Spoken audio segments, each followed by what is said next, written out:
Yeah, I love to connect with readers. I love when they ask me questions that I can't answer, or they ask me questions, did you mean for it to be this or that? And it's something that has not occurred to me at all. But when they say it, it's like, wow, that's pretty cool. Like readers definitely, I think, see things in books that sometimes the author had no idea they were putting out there, and that's fantastic. That's always incredibly exciting. So yeah, I love to hear there's a link or something in there with my website, with my email address, I'm sure. So All right, welcome back to Living the Next Chapter. It's the author podcast that we all know and love because why? We get to meet great authors.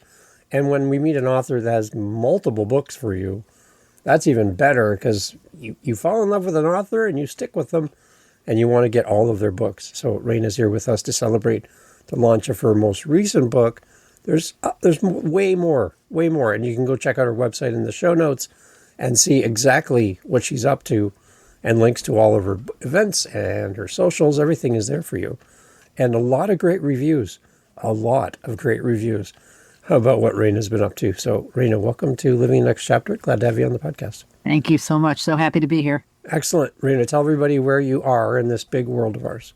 Oh, I am in Westchester County in New York, which is about half an hour north of Manhattan. Okay. Oh, very nice. Beautiful. Any snow where you are? Snow. I don't know if you can see it out I can see it. there, but we got about 4 inches yesterday. So this is the first snow of the season. So it's beautiful. There you go. Nice. A nice place to live? It's a lovely place to live. Quiet, Yeah. near the action, but not quite in the action. Yeah, right. Just far enough away that you don't have to hear constant honking horns and Right. all that fun stuff, right? Yeah, good. Awesome. You've been there for a long time? We've been here for 28 years. Oh, Yeah. good. Wow. Nice. Wow. Amazing. Okay, so your author journey, I love talking about this, Reyna. Like, how did all of this start? You have multiple books now in the world for us to read, but I'm always curious on how an author finds their path to go down this path to become a writer and an author. Yeah. What was it for you that kind of got you started? Yeah, it's a pretty, wild story, at least as far as I'm concerned. I was a criminal appellate attorney for many, many years, representing people convicted of felonies and trying to get them a do-over or something less than what they got. And I loved it. I mean, I was a very happy lawyer. I know that there are a lot of lawyers out there who just want to be writers, and that really wasn't my story. I mean, I was happy doing what I was doing until, about, I would say 23 years in, I kind of hit a wall and I just found I couldn't do it anymore. And a lot of that work is about telling stories. It's about telling the story of the person that you're representing and trying to make them, more human. And it's good work. And I was engaged in it.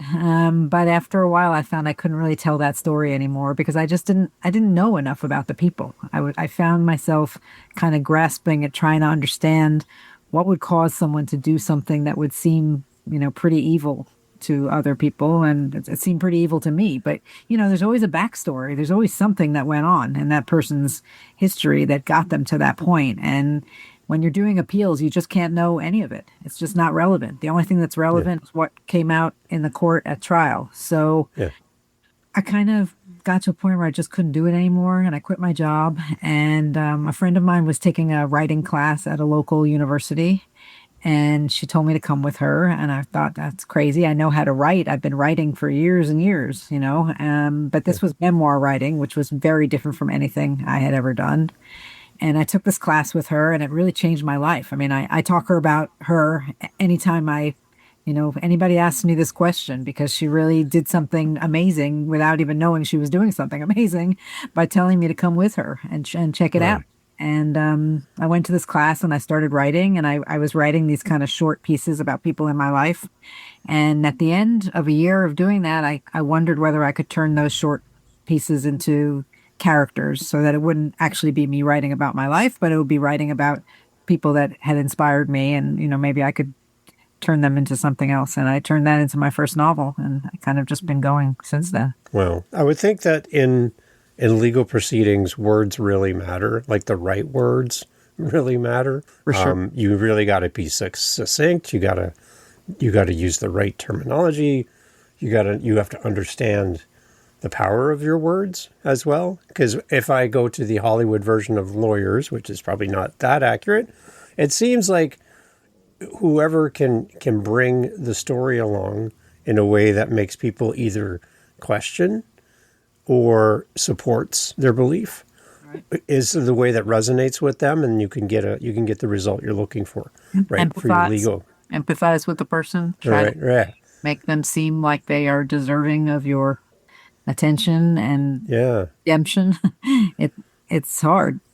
It's hard work, and and as I say, I really loved it. But after a while, I just I had a couple cases towards the end of my career there where I couldn't come up in my own head with why a person had done what they did. I just couldn't get my head around it, and I said, you know what, it's enough. So those powerful, the use of your words in a powerful way we're talking about, there's got to be something that kind of translates from that ability that you had into your own writing.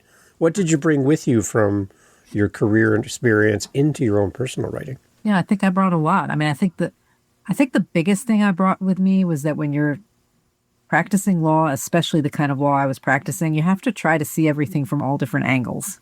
Like, you can't just look at something and accept it and say, this is the way it is, because you're just not going to get anywhere that way. So I think looking at stories from different perspectives and trying to understand how you could see things a different way or make things out a different way, has really helped me in my writing. Like, I get to a pivotal scene, and at first I think I know exactly how it has to go, and then I think, what if what if it went some other way, and I think that's the famous what if question that everyone tells you to ask, but I had a lot of experience doing that, and I think it really helped. Do you have to separate your own personal opinion from what's going on in the courtroom? You can't be like, well, it's my opinion that this happened, or this is the way I see it. You can't really use that frame of reference, right? No, your opinion really doesn't matter much at all, but but your ability to present it in a way that will, as I say, garner some kind of empathy from the judges is that's really important. Like, you can't present it dry, straight up facts, because that's going nowhere. Like, you have to say something that is a hook, and the same way when you're telling a good story, you can't just leave it out there and hope that people see it's a good story. You got to bring them in. I'm sure you stood in front of different judges, and some judges would be maybe easier to work with, some maybe not. So you got to be able to read the room as well, I guess, in your role. Sure. Does that help you as a writer as well, being able to understand and kind of look out and go, okay, I need to go this direction in this context, because this judge is a little bit, they prefer their case done this way, and then this judge over here, next case, they're totally different. So I'm going to have to change the way I approach this in this time. So you're reading the room, right? A little bit. And I think, people say you need to know your reader, right? Who's your ideal reader? Who's the person that you're really aiming this story towards? And I think when you first start out, at least for me, like, I was very intent on making everything wrap up very nicely, because in my head, like, the ideal reader wants to see this story end in a good, happy way. And now I've kind of shifted towards, they want to see the story end in a satisfying way. They want to understand what happens, but it doesn't have to be that everything wraps up all nice and neat and everything is happy and everybody goes off. And, I think that's like a maturation you go through as a writer, where unless, I'm sure there are certain genres, obviously it has to end happy ending. Okay, I get that. But if you're not writing rom-com or something, if you're writing something a little different, there's room, and your ideal reader is an interested, engaged reader. They're not necessarily looking for one particular thing. Yeah, and I think that's kind of life in general too. Not everything we experience comes to a conclusion. Everything wraps up with a nice little bow and we move on. Some things happen to us, we have no idea why they happened. They seem unrelated to life and what's going on in the moment, but we experience things and go, what was that about? And we never really figure out why. And I think if a writer always finishes every single situation to a completion, that doesn't even feel real sometimes for us that live our normal everyday life. Right. I mean, there's a point in knowing who is likely to be reading, right? Like I wrote a middle grade book, and I was not going to end that on a bad note, right? I mean, these are 8, 9, 10-year-olds reading, hopefully, Yeah. But if you're dealing with adults, there's an adult reality that I think people appreciate, that it's not, as you say, it doesn't wrap up always exactly how you thought or how you'd like even. So So beyond going to that course with your friend and being exposed to writing in this way, what other things have helped you? What have you learned along the way that maybe a new author that's listening could really benefit from your insight based on what's worked for you? yeah, I think a lot of it is learning patience and persistence, because everything takes much longer than you think it's going to take. Yeah. And the persistence aspect, like everybody makes it sound when you take, at least when you take these classes, at least when I took them, everybody makes it sound like everybody's going to walk out with a published book. And it's just not true. Like, not everyone's going to make it through the process. Not everyone's going to have the wherewithal themselves to finish the book. And then Yeah. even if you do, not everybody gets published. It's just not the way it works. And I think you Right. have to have a realistic sense, but also a sense of saying, you know what, I'm going to stick at this until it happens for me, if that's really important, Yeah. and it can happen in such a huge variety of ways that there's no point in giving up when, there's plenty of ways to get it done. You just have to be persistent and understand what your options are and weigh your options, reasonably based on what you can afford, or the time you can afford, the money you can afford. I mean, there's tons of issues, but, I just think sticking at it and not getting terribly discouraged is really the most important thing. Talk about the promotional side of your book launches. Like, your book just came out in November, and we're recording in December. The whole idea about getting out there and talking about your book. Some of the authors I talk to on the show, this is the part they don't really enjoy as much. They love writing. They love being in their room with a tea and a coffee and just plowing through this amazing book they're writing. But to get out there now and talk about it, it's like that's a totally different part of them that they weren't used to or they haven't developed yet. What's working for you, getting out there and sharing your stories? Yeah, it's a very different skill set. I think I had some of it from, my prior jobs. I can get up in front of people, I can talk, and I think, the harder part for me is the selling. Like, it's not the talking about your book. You're happy to talk about your book. You've just worked on this for years, right? Yeah. And, especially, if you have a good interviewer, or you're in, what I love the most maybe are book groups, because the people have actually read the book and they have Yeah. questions about my story or about something that happens in the book. I mean, that's so exciting as an author when you hear people talking about the characters as if they're real people. Why did she do this? I'm like, why did she do that? Because I made her do that. But like, that's not, from their perspective, that's not where they're coming from. And it's fantastic. Yeah. But then, more like getting on the social media, the Instagram, and basically saying, buy my book, buy my book. Like, that's a really horrible feeling. Unless, if that's your thing, if you're good at sales, that's great. But if that's not your thing and it's not mine, that's really hard. All right, so I'm on the website. I'm checking out. I love your website, by the way. Thank you. All your books are listed there for us, other writings as well. But can we start? Let's go back to the beginning then, because the readers that are here love to find an author with multiple books like you have, so they can fall in love and buy them all. That's what I love to see, is somebody buy all your books. So can we kind of go back and just like a light touch on the earlier books, and we're going to focus on your more recent one. But can you kind of take us back, and what can we find on your website for your books? Sure. So, so the first book was called Unreasonable Doubts, and it's the book that I was talking about when I went to the memoir class. I kind of put together a lot of different people, little portraits from that class, and turned it into the novel. And it's based on my work as a public defender. And the protagonist is a young 30-year-old public defender. She's kind of lost her mojo. She's trying to figure out if she can keep doing her job. And, she's much in the state that I was in, except I was in it after many, many years. And she's in it after, a couple of years at it. But she falls, she starts to fall for one of her clients, which that is the truly fictional aspect of the book. The rest is based kind of more in reality, but yeah, it was fun. And it was a book that I, was able to write because it followed the case. I used a case that I had represented somebody on. That's the client she falls for. And it was, I knew what happened in the case and in reality, and I knew the states that this woman writing the brief would have to go through of finding an issue and interviewing the client and going to visit Yeah. him in prison. And, so I was able to follow it through, and that gave me a certain structure that was very helpful for a debut novel that I understood what was happening. So It's nice. That's a nice behind the scenes for readers, because it comes from firsthand knowledge for you as a writer.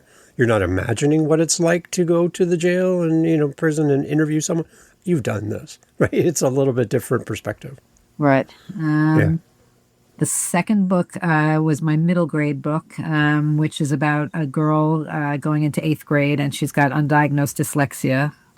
And she's got an awful lot on her plate. She's being raised by a single mom who is a nurse and who works all the time. And she's got an older brother who kind of has her back, but he's a senior and he's got his own life. And she gets assigned to an English class with a new teacher in the school who doesn't have all sorts of preconceived notions of her abilities and her issues. And he kind of focuses in on what a great kid she is and how much she has to offer. And he kind of discovers her learning issues. So that was great. I learned a lot about dyslexia. I actually wrote it during a class that I took about writing for kids. And like each week I turned in a new chapter. And by the end of the 2 semesters, I had a pretty good draft. So I really love that book. It didn't get as much play as I would like because it came out during COVID and the schools were closed and the libraries were closed. And I couldn't really get out much with it. So it's being actually reissued in February, so I'm hopeful that maybe it gets another life. Excellent. And the last one before this one is called Both Are True, and it's the story of a family court judge. I also had practiced in family court for a number of years, so it's about a woman who's she's a new family court judge. She's learning how to navigate the system, and she kind of has a falling out or falling away with her boyfriend. And it's more of a romance. It's got a lot of law in it, but it's got more of an interpersonal story. So some really interesting storylines for your books. They all seem so uniquely different from each other. I like that. yeah, I hope so. Yeah. Excellent. Okay. And that's your newest one. Who is Jessica Harmon? Can you please tell us about this book? Come on. Yeah. Jessica Harmon is a 30-year-old woman. When we meet her at the beginning of the book, she's kind of a mess. She wants to be a writer and has dabbled in it during college. But after she left college, she's since then been working as an editor in kind of a glorified vanity press and not really using her skills at all. And she's also having relationship problems. She can't seem to commit to anyone.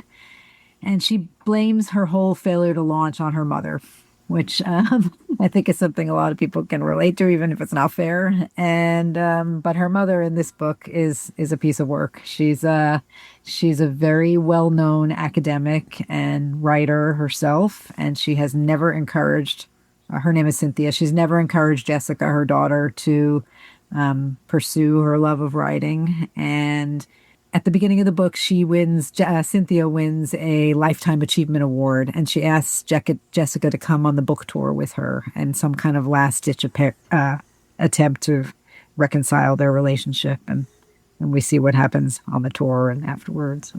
All right. Where did the idea for this book come from? There were a lot of little glimmers for this book. One was, I've always been interested in parent-child relationships. They just seem fascinating to me. And we all know how much of an influence our parents have on us or can have on us for good or bad. And I think the mother-daughter relationship is sometimes particularly fraught. I had a very wonderful relationship with my mother, and I share a wonderful relationship with my daughter. But, I could see that exploring that, could be fascinating. So that was part of it. And another glimmer was I had always been told, and it was true, that my father had spent his freshman year of college out in Texas at UT Austin. And he had gone out there, and several months in, he had developed diphtheria. And this was 40 something early, and they had shut down the whole university, sent him home, and he finished up at the City University of New York. And one day I went up to my attic and I have a lot of stuff up there that is my parents' stuff from their home when after they passed away. And I found this whole box of letters from my dad written to his parents from this year that he was in Texas. And I just started to think like, what if there were all different things I didn't know about that year? Like I knew the very basics but what if it had been some life-changing event that happened? And I don't actually think there was, but that's kind of what got the wheels turning. And in this book, the mom, Cynthia, it turns out she has had this experience of being somewhere else for the first year of her college, and her daughter doesn't know about it. And in fact, there was a very life-changing event that happened to her while she was in this other part of her life that her daughter was unaware of. So it sort of all came together in kind of a weird way, but a good way, I think. It's interesting when our kids find out that we as parents are human beings. Yeah. Like we had a life, we had we were different people before we were parents. And they're like, you were cool? It's like, yeah, well, yeah, I guess I was cool. But, when your kids realize the humanity. Yeah, right. Yeah, No, right? amazing. Yeah, it gives them a point of reference, I think, that they don't really consider. Yeah. They just see us as an authority in the house or whatever, your mom, your dad, whatever. But they're like, wait a minute, you struggled? Like you had hard days too? Like it just doesn't seem to compute, right? When you first come across that part of our lives. Yeah. Interesting. Who would you say is your ideal reader for your new book? Oh, for Jessica Harmon. Yeah.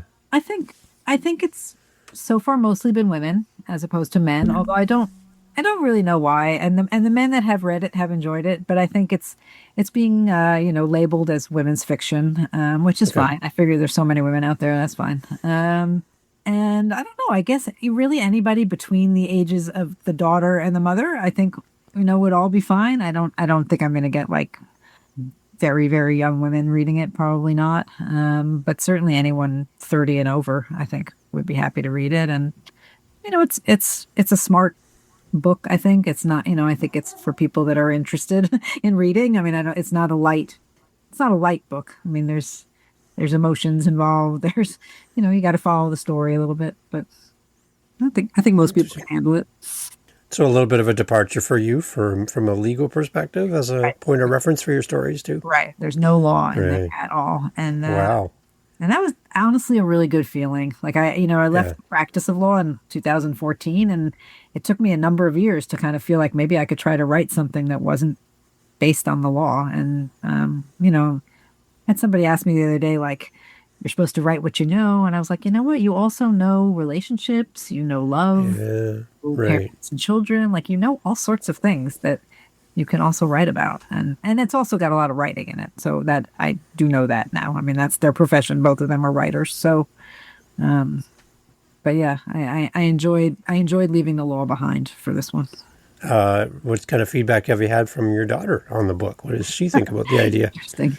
I think that she enjoyed it. She told me it was good. It's not really the kind of thing that she normally reads. She doesn't read much fiction. She reads a lot of history and biography and politics. And but I think she could see that it had merit. My son literally got through 30 pages, and he was like, "It's nice, but it's not for me." And I was like, "Okay, that's fine." That's fine.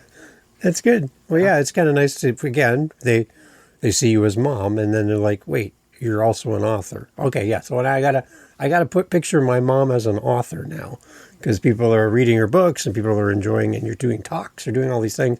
It's like, wow, mom is cool. She's doing all these things, right? So I think that's another point of reference for them to kind of go, okay, yeah, my mom is pretty well rounded. It's amazing to see you do creative things. I think that's a good inspiration for both your kids. Yeah, I hope so. Yeah, excellent. So for the book then, kind of take us through a little bit more of the story arc. What else do we need to know about Jessica that we haven't talked about as a character? What's some of the key points about her as a character that we need to be aware of? Yeah. I would say she's probably equally confused and kind of bitter. She's grown up in this situation where her mother has paid a lot of attention to other people in her life and less to Jessica. And Jessica really hates that. And she's really in her own way, tried to move away from her emotionally and just say, "I'm not going to be involved in this." But then when this book tour thing comes up, and she kind of has this nagging feeling that maybe there is something there that I need to work on. Like maybe, she says something like, maybe moving forward, I can't move forward this way. I have to move forward by dealing with this aspect of my life. So yeah, and she's definitely looking for love. She's in the beginning of the book, she kind of has a relationship with somebody who appears to be kind of the perfect guy, and he's a perfectly nice guy, but he's not. He doesn't push her. He kind of lets her be the victim that she kind of perceives herself as. He asked, well, I don't want to give away too much, but he would like to make it a more permanent relationship, and she feels that she can't. And he says, you're blaming all your inabilities on your past instead of, but he says it, but he doesn't really push her. And in the end, she needs to find somebody who kind of pushes her and, pushes her to be better than she can be, and pushes her to be bigger than she has been to this point. So yeah, she's looking for love. She's looking for reconciliation on some level with her mother, and she's looking to understand her past. I mean, her mother has told her a number of stories about her father, who her father is, and she's not convinced, and she needs to find out the truth about that. So there's a lot of secrets involved and a lot of pain involved, but in the end, I think, as I say, not a strictly happy ending, but everybody kind of gets to where they need to get, I think. Okay, so let's put you in this scenario. I'd like to hear this. Reyna, you're going to go out and do a book tour for your book. You are in a two-seater car. You can only bring one person with you. Do you bring Cynthia to be in your car, or do you bring Jessica? Who would come with you on your book tour? Jeez Louise. Well, I definitely would not bring Cynthia. Okay. Cynthia would torment me the entire time. And Jessica would be tough to be stuck in a car with at the beginning of the book, but by the end, she'd be all right. So I would have to assume by the end of the tour, she'd be a pretty good companion. So what would be a common bond between you and Jessica then on the road, going from book tour to book tour to book tour? What kind of things would you talk about? What about her as her character would be the person to be sitting next to you in that car? Wow.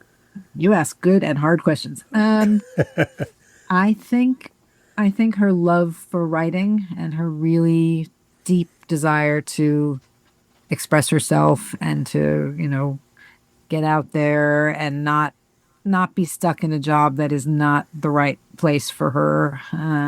In this role that is really, I mean, she's basically at this vanity press, she's basically adding commas, and it's just not right.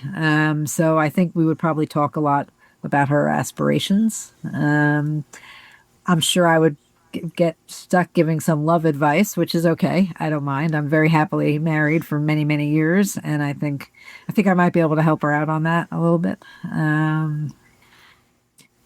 I think her relationship with her mom, I mean, it's a work in process, and I think everybody's is. And in the book, Cynthia has a medical crisis, and Jessica kind of steps up, and that's a big thing for her to try to do, because she does not have that kind of relationship with her. And I think, we would talk about that and what that means and why she's doing what she's doing. And I think we'd have a lot to talk about. The other thing I think the two of you would have in common is her being stuck at that vanity press and you feeling like you were at the end of your spot legally, and it was a time for a change for you as well. So that whole season of change could be a commonality for the two of you as well.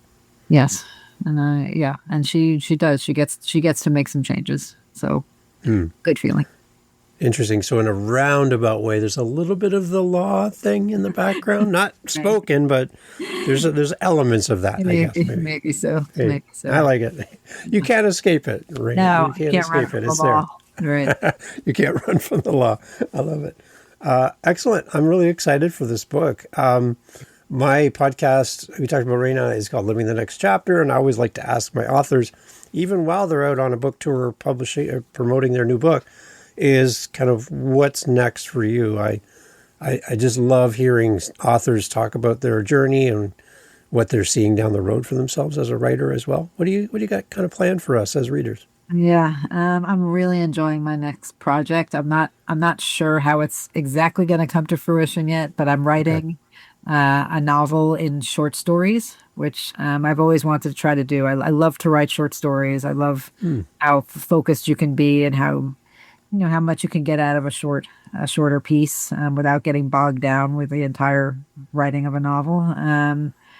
So it's the main character's named is Kiki. She's a 21-year-old. She's left her parents' home in Rhode Island and she's gone to Queens, New York, and she's working in a 24-hour diner and she's working the night shift. And all the stories feature Kiki in some way, but not she's not always the narrator of each of the stories, which was really fun. I mean, the stories have allowed me to do different points of view, different time periods. And they're all about the people that come to the diner, the other people that work in the diner, some stuff that goes on in the neighborhood, people that live in the neighborhood. And it's been great fun. I don't, as I say, like a collection of short stories is hard. It's a hard sell.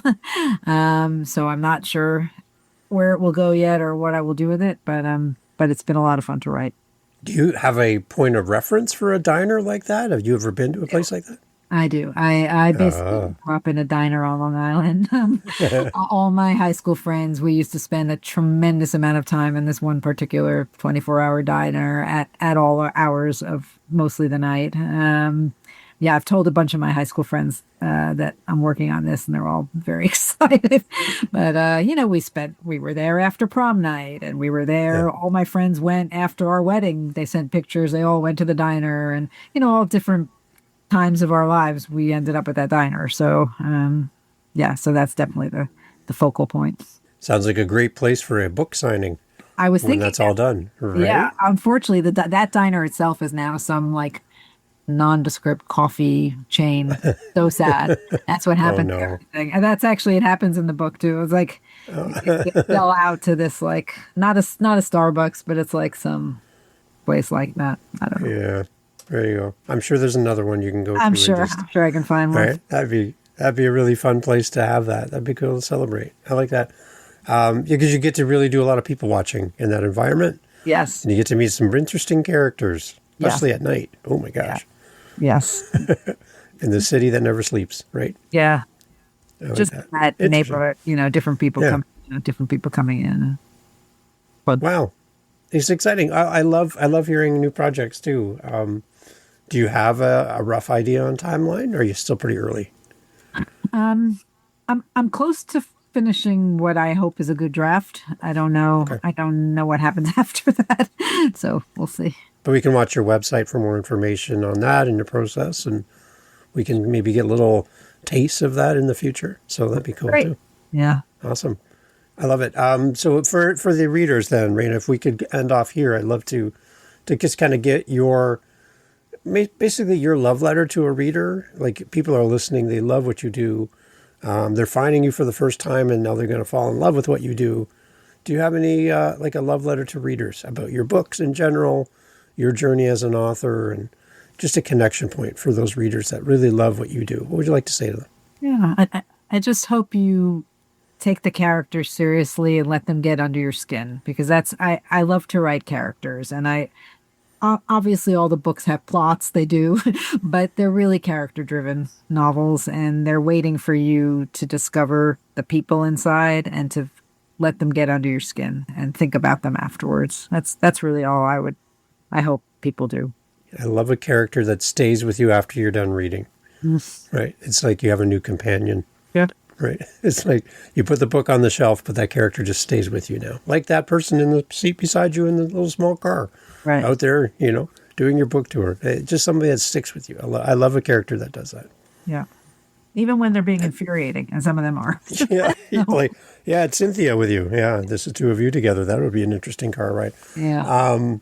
Okay, it's good. I'll talk about your website as well, Raina. Like, I love your site. Tell everybody about what your website's about, what we're going to see when we get there. Lots of great links here for us to check out. Yeah, so my website, I love. My brother-in-law actually put it together for me, which was super helpful. And he's always trying to get me to trim it down because I have a lot of I have a lot of extra stuff on there. Like you'll see that the books are all there. That's great, and the reviews of the books. But also I have a lot of short stories that have been published that are up there, and I have personal essays, and I love to give people an access to all of that because first of all, I worked hard on them all. And if somebody reads something and it's meaningful to them, that's fantastic. It's not like a super streamlined website, as you can see. So, there's stuff there, but I hope people skip around, look around. Don't come for 5 minutes, come for 15. And, I would love that. What would you like to hear from a reader if they reach out to you? Do you love to connect with readers and chat through email? What do you like to do with people who reach out? Yeah, I love to connect with readers. I love when they ask me questions that I can't answer, or they ask me questions, did you mean for it to be this or that? And it's something that has not occurred to me at all. But when they say it, it's like, wow, that's pretty cool. Like readers definitely, I think, see things in books that sometimes the author had no idea they were putting out there, and that's fantastic. That's always incredibly exciting. So yeah, I love to hear there's a link or something in there with my website. I with my email address, I'm sure. So awesome. And then I see you got past events here as well that you've been speaking and doing things. So online events, you'd love to be a guest and talk to readers, maybe in person in your area as well. You'd be open to that if an event planner is looking for someone? Of course. Yeah, I would love that.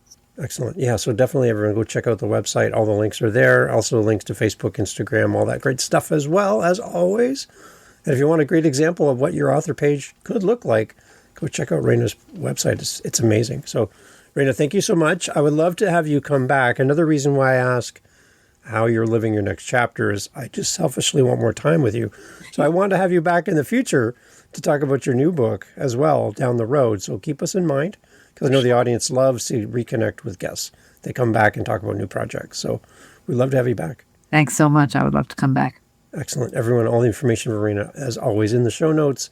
We'd love for you to go and check it out when you buy, not if, when you buy all of Reyna's books. Leave a great review for each of them so that people can understand why you love the book so much, why you resonate with Reyna as an author, the story she tells, and how you feel, again, like her characters are companions for you as readers.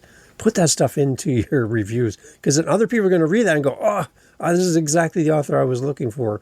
And it helps Reyna sell more books. We can all be a part of being on the promo circuit next to Reyna in the car on book tours as readers by just leaving great reviews. So please do that for Reyna. Let everybody know, again, why you love these books so much, and tell somebody about Reyna's books as well. You're as you listen to us today, you're like, I know people who are going to love Reyna as an author and her books. Then tell people and share her website as well. Reyna, thank you so much for being on the show. Glad to have you here. Thanks so much. Hey, thank you so much again for pressing play. As you've heard, great guests on the show. And one thing you didn't hear in this conversation is what? What did you not hear? Think about it for a second. That's right. Not a single solitary commercial for a mattress or a supplement or a whatever you call it. No. Why? Because we don't want to break up the conversation with commercials. So the fact that you're still here means that you are a fan of the show, I'm assuming. So if you want to help to keep the podcast going and to make me feel really happy, all I really care about is coffee, okay? I just got to be honest. I love coffee. I'm drinking one right now. It's starting to get cold. I need to warm it up. Helping us with our Buy Me a Coffee link over at livingthenextchapter.com and also in the show notes helps kind of keep the lights on around here. Remember, I'm doing this for free. I'm paying for everything. So I would love to have a little coffee donation, even $5 kind of fills up my cup. And I would love to enjoy a coffee from you. So if you're interested, again, thank you for listening. But you can use our Buy Me a Coffee link and fill up the cup. Thanks for being here.